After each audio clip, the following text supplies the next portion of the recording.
What's up, Harley Roxx with Rock Rage Radio. Here with Chris Jericho, Yes, Fozzy. yes. Oh my goodness.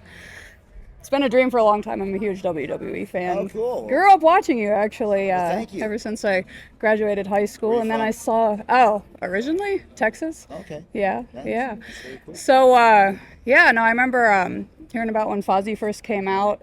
What really caught me was Sandpaper that you did with M Shadows Yeah. of Avenged Sevenfold. Yeah. How was that?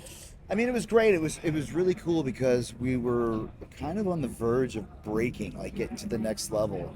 And Matt and I at the time were really good friends. Not that we're not now, but it was just one of those times in life where you're seeing somebody like seems like monthly, and we're on all the shows and festivals together. And it just happened to be in his neck of the woods like 3 or 4 times in a few months. Yeah. And I sent him the song just to listen to, and he's like, "Hey, I'd really love to do something with you guys on this." So he came up with that part, and it really kind of, it put us on the map when Avenged Sevenfold and M Shadows is involved in a Fozzy song, and we were just starting to break out, like I said. So it was a really cool moment for us. It was the first time we were on the radio, which was very important, which led to us being a radio band now. Yeah. Just having Matt involved gave us a different type of street cred.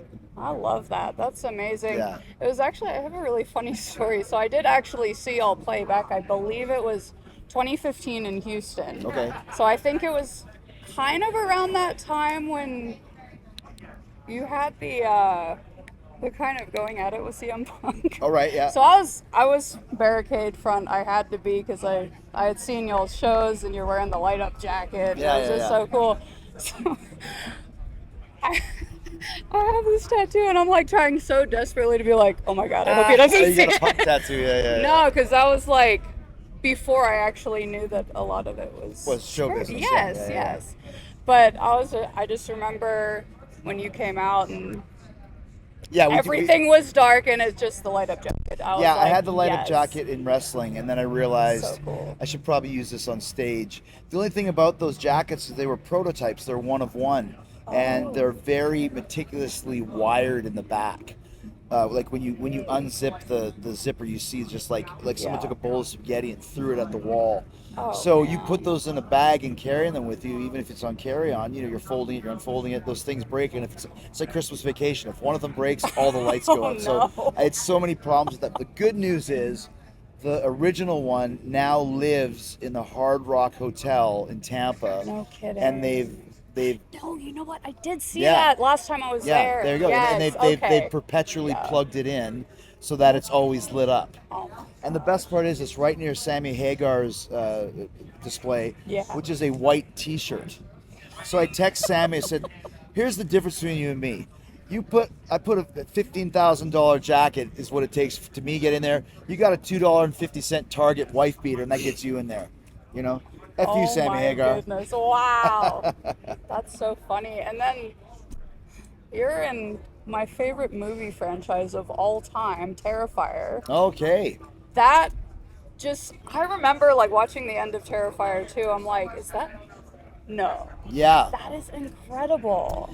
Yeah, well, I became a fan of the first one, and I was really telling the world about it through my podcasts and just interviews and whatever. Yeah. And then I did an interview with David Howard Thornton, which led to me meeting Damien Leone, the director, and he's like, "You should be in the next movie." And of course, that's like saying, "Hey, we should tour together." Like you my hear that all the gosh, time, right? I know. But he actually called me to be in it. But here's a little bit of trivia for the Terrifier fans: is that two, the reason why it was such a short cameo was there was a whole other ending that was filmed. A whole fight scene and blood and fingers getting bit off and everything.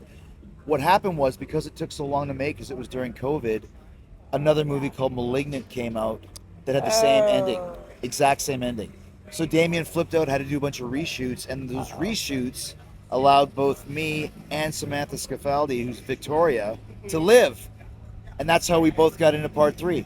So thanks to Ah, Malignant there for you stealing our go. ending and getting us into to part 3. So Yeah, yeah.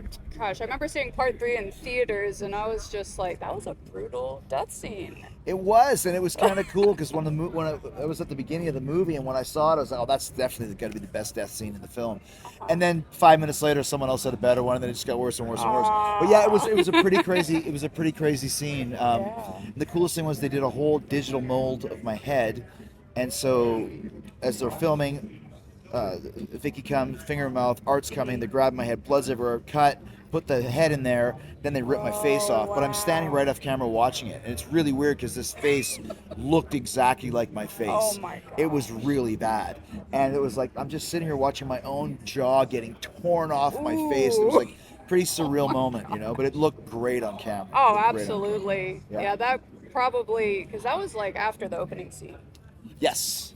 Yes. And just, I was Yeah. taken aback by that. I'm just like, this is Yeah. Yeah. fantastic. Once you saw me, you knew I wasn't gonna last long. Oops. But also, they have the